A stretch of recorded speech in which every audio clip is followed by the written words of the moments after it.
A'udzu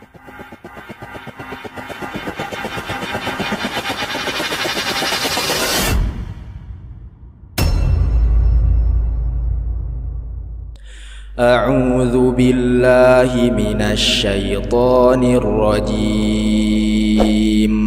Bismillahirrahmanirrahim. Lupa dengan tujuannya. Nah, tapi tadinya saya akan bahas lagi tentang parenting juga, karena kemarin itu dapat nasihat lah dari sahabat saya sendiri. Dia memberikan nasihat baca katanya buku dari sekarang-sekarang. Nah, dari yang kemarin menikah. Tapi kebetulan untuk hari ini ada yang lebih penting mungkin yang akan saya sampaikan. Jadi tidak akan bahas itu dulu. Nah, pembahasan kalau di malam hari ini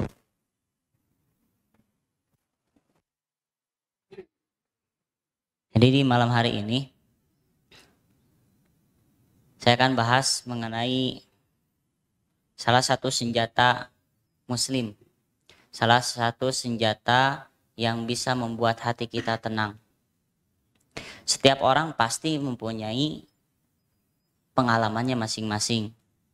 Setiap orang pasti mengalami berbagai kejadian dalam kehidupannya masing-masing. Tentu kejadian satu orang dengan orang lain itu berbeda. Walaupun orang tersebut misalkan kembar.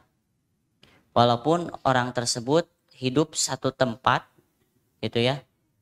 Tetapi pengalamannya pasti berbeda-beda. Nah, dari berbagai pengalaman itu tentu berbagai rasa akan kita rasakan. Misalkan ada sedih, ada bahagia, ada galau misalkan. Apalagi dilema misalkan, bimbang dan sebagainya. Hal-hal tersebut tentu pernah kita rasakan. Tetapi salah satu senjata bagi kita, bagi seorang muslim untuk menghapuskan semua rasa itu, bukan menghapuskan ya, tapi untuk bisa menikmati semua rasa itu, ya, itu adalah dengan kekuatan doa. Kekuatan doa yang mampu mengubah segalanya. Misalkan ya ikhwan, diam-diam mengagumi salah seorang akhwat. Tapi ternyata 1 bulan kemudian teman-teman tuh mendapat undangan bahwa akhwat itu akan menikah misalkan. Nah, maka pada saat itu tentu ya manusiawi kita merasakan sedih. Atau tiba-tiba misalkan menetes air mata dan sebagainya. Manusiawi. Tetapi, nah ketika kita balikan bahwa setiap kejadian pasti Allah telah menyiapkan hikmah di dalamnya. Lalu, bagaimana yang harus kita lakukan? Yaitu berdoa. Ya. Tapi, nah itu hati-hati ya. Kadang kita tuh salah paham dengan berdoanya itu seperti apa. Kayak ada orang misalkan berdoa meminta A, ya Allah saya minta misalkan mobil ini. Terus ketika Allah kasih motor, maka berpikirnya, wah Allah tidak mengabulkan doa saya. Nah maka cara berpikirnya yang harus kita rubah.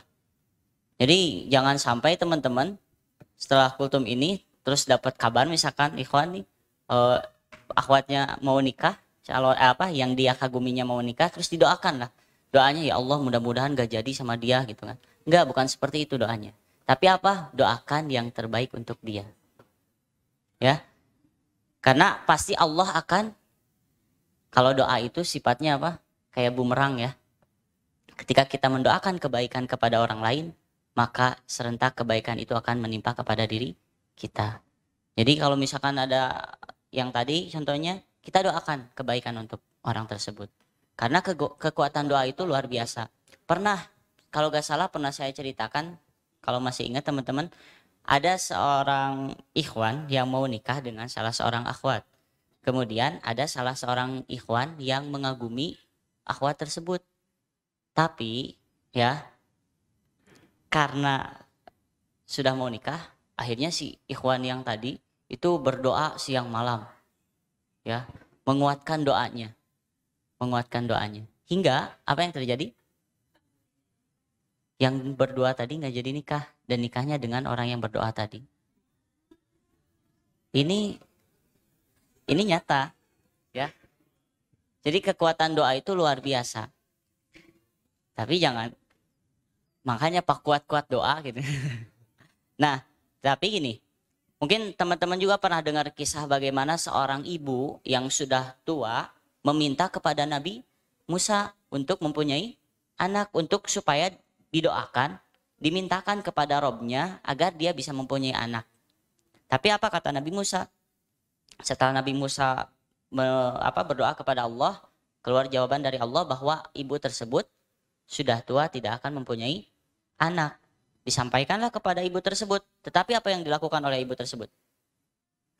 Dia pulang ke rumah, dia berdoa.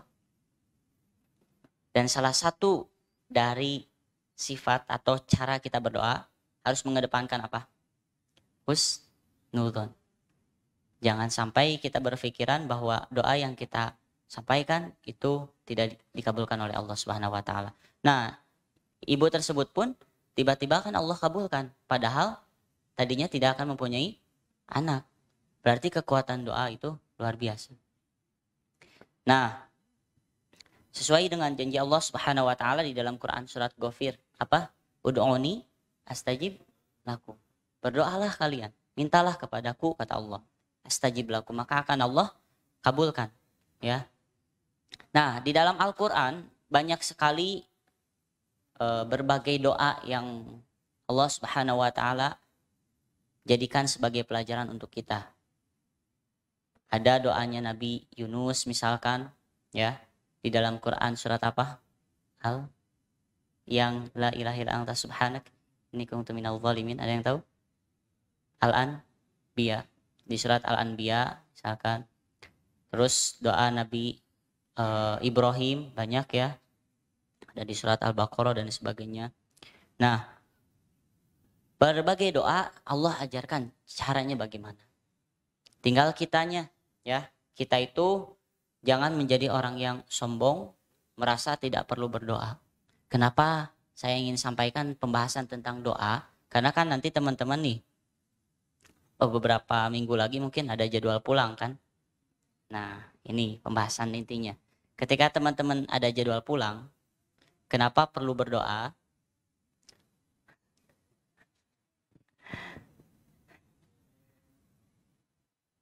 Doanya bukan masalah doa ini, ya. Doanya itu yang akan saya bahas di kesempatan kali ini itu tentang bagaimana kita bisa istiqomah dalam kebaikan. Nah, setiap orang kan punya jalannya hidayah masing-masing.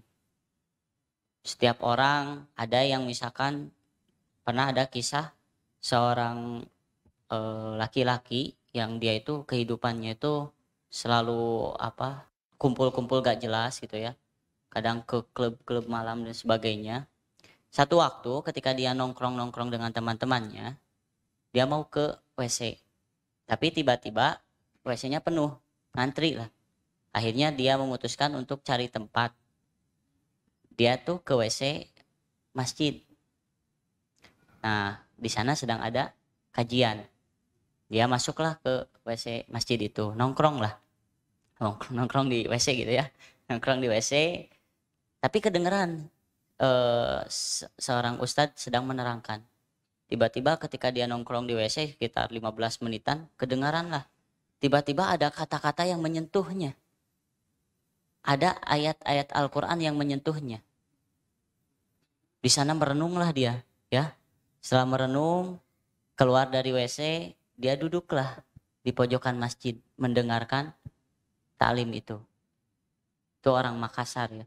Nah, kemudian setelah mendengarkan sampai waktu maghrib, dia nggak ikut sholat.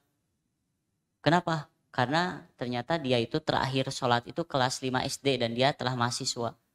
Ya, artinya cukup jauh gitu ya. Berapa puluh tahun dia tidak sholat.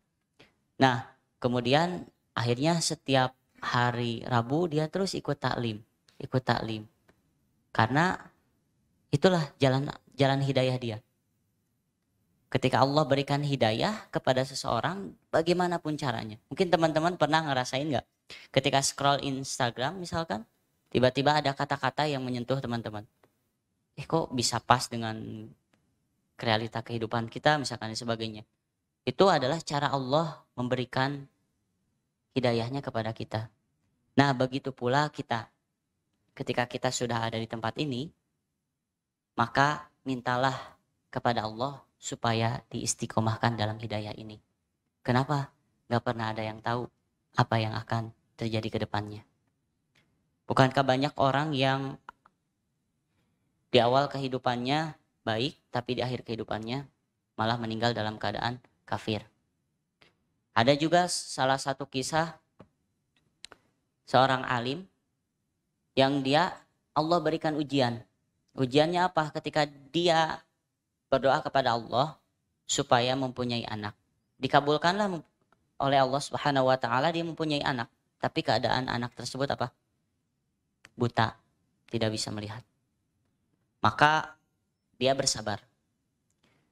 Kemudian berdoa lagi kepada Allah supaya dia diberikan anak yang kedua, tentu yang sehat. Tapi untuk kedua kalinya Allah berikan anak tersebut kembali buta. Dua anaknya buta. Berdoa terus dia tetap sabar. Berdoa lagi kepada Allah, berdoa terus. Yang ketiga kalinya dia berpikir mungkin Allah akan kabulkan doa saya. Ketiga kalinya ternyata anaknya pun buta. Hingga apa yang terjadi?